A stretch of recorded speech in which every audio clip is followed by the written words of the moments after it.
अनुमान क्या जताया जा रहा है, कब तक बच्चे को बाहर निकाल लिया जाएगा?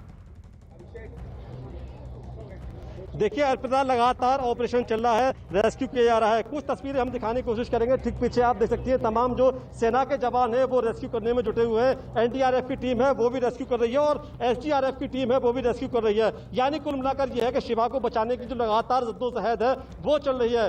तमाम तरह की कोशिश की जा रही है, बहुत बड़ा अभियान चलाया जा रहा है। सेना के जवान यहाँ लगातार लगे हुए हैं और सबसे खास बात यह है अर्पिता, बच्चा अभी पूरी तरह से हेल्दी है। तमाम जो एक्सपर्ट है वो कह रहे हैं बच्चा पूरी तरह से रेस्पॉन्ड कर रहा है, बच्चा की लगातार सांसें चल रही है, बोल भी रहा है। तो कुल मिलाकर यह है अर्पिता कि बच्चा एकदम हेल्दी है। और बात किया है ऑपरेशन की तो तमाम अधिकारी साफ तौर पर कह रहे हैं कि तकरीबन 24 घंटे तक ये ऑपरेशन चलेगा। 24 घंटे के बाद ये पता चलेगा कि शिवा के हालात क्या हैं। लेकिन बड़े लेवल पर बड़े अभियान चलाया जा रहा है और बड़ा रेस्क्यू चल रहा है अर्पिता। क्या आरिफ बच्चे तक ऑक्सीजन, खाना पीना, पानी ये सब पहुंचाया जा रहा है? देखिए बच्चा तकरीबन 100 फीट गहरा बोरवेल में है, यानी कि बच्चे की डेप्थ है करीब 100 फीट, अंदाजा लगाया जा रहा है 100 फीट के आसपास बच्चा है। उसके लिए जो ऑक्सीजन है बहुत बड़ी तेजी से सप्लाई की जा रही है, क्योंकि उसकी ऑक्सीजन किसी भी कीमत पर खत्म नहीं होने देनी है, इसलिए ऑक्सीजन की सप्लाई लगातार की जा रही है। डॉक्टर ये कह रहे हैं कि ऑक्सीजन लगातार जाती रहेगी तो बच्चों को दिक्कत नहीं आएगी, कि बच्चों को 24 घंटे में बहुत ज़्यादा दिक्कत नहीं आने जा रही है। लेकिन डॉक्टरों की टीम मौजूद है, वो लगातार उसको मॉनिटर कर रही है, कैमरा अंदर है, बच्चे के एक एक मूवमेंट पर जो हेल्थ डिपार्टमेंट की टीम है वो उस पर नजर रख रही है और देख रही है बच्चा कितना रेस्पॉन्ड कर रहा है, बच्चे को दिक्कत तो नहीं हो रही है। तो अर्पिता कुल मिलाकर यह है कि जो जद्दोजहद चल रही है बहुत बड़े लेवल पर है। जी बिल्कुल। और सर 2 तस्वीरें हम आपको दिखा दें। सुबह बताया जा रहा है 8 बजे वो वक्त था जब ये बच्चा बोरवेल में खेलते खेलते गिर गया। 7 घंटे से ज्यादा समझिए आप वक्त हो चुका है। इस वक्त 2 तस्वीरें आपके सामने हैं। फिलहाल सेना के जवान वहां ऑपरेशन में जुटे हुए हैं, एसडीआरएफ की टीम है और ये जानकारी भी मिल रही थी कि अब से थोड़ी देर में एनडीआरएफ की टीम भी पहुंच जाएगी और पूरी कोशिश हो रही है कि 100 फीट गहरे बोरवेल से 3 साल के इस बच्चे को जल्द से जल्द बाहर निकाला जाए। हमारे साथ लगातार हमारे सहयोगी आरिफ बने हुए हैं। आरिफ, अब सवाल तो यहाँ ये भी है कि आखिरकार किसकी लापरवाही है, किसकी लापरवाही से यह हादसा हुआ है? देखिए लापरवाही कहना बहुत मुश्किल है, क्योंकि जो बोरवेल है वो शिवा के परिवार का ही है, यानी कि उसके परिवार के लोग ही उस बोरवेल को करा रहे थे। देखिए उस पहले थोड़ी सी इस पूरे मामले की जानकारी कर लेना बहुत जरूरी है।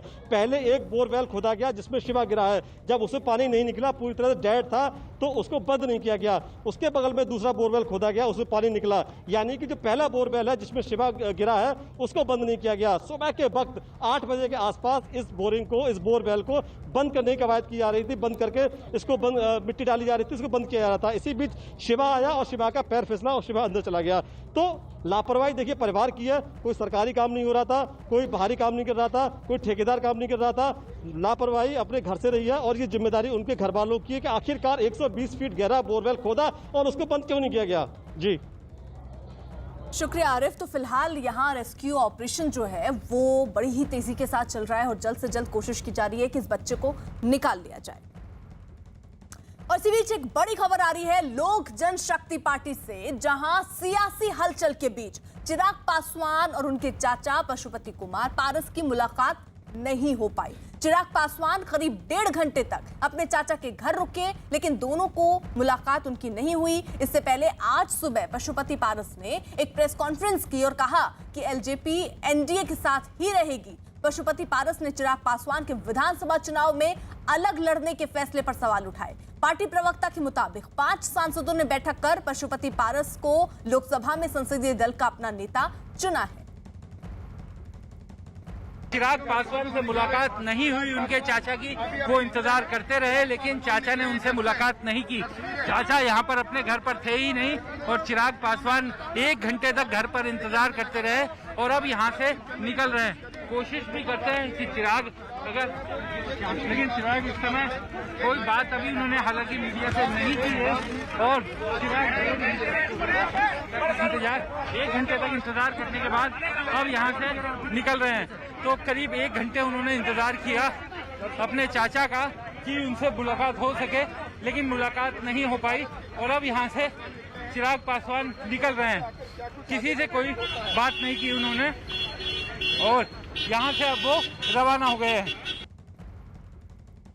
कुमार से बातचीत करते आखिर भतीजे की चाचा से मुलाकात क्यों नहीं हुई? आप तो कह रहे कि परिवार के हिस्सा है, लेकिन मुलाकात क्यों नहीं हुई? वो कहीं निकले हुए हैं पारस बाबू। चिराग जी आए थे, चाची के पास बैठ के गए हैं। लेकिन दरवाजा तो खुलेगा 20 मिनट, ये दरवाजा नहीं खुला, बहुत देर तक ये दरवाजा नहीं खुला, बाद में खुला। कोविड का काल है, स्टाफ लोग छुट्टी पे हैं, घर में भी कई लोग कोविड से संक्रमित थे, अभी ठीक हुए हैं। लेकिन आप बार बार कह रहे हैं कि परिवार के सदस्य, और आपने कहा है कि अध्यक्ष अब वो नहीं रहेंगे, पशुपति पारस रहेंगे, तो चिराग पासवान के साथ तो एकदम ऐसा व्यवहार कर रहे हैं कि वो पार्टी के कुछ है ही नहीं, परिवार के भी कुछ नहीं है। नहीं, पार्टी के 99% कार्यकर्ताओं और दलित सेना के कार्यकर्ताओं, सभी नेताओं और जो जमीनी कार्यकर्ता हैं, जिन्होंने अपने खून पसीने से इस पार्टी को सजाया है, संवारा है, जिनका खून पसीना लगा है पार्टी को बनाने में। चिराग पासवान रहेंगे कि नहीं अब एलजेपी में? अब ये उनको फैसला लेना है।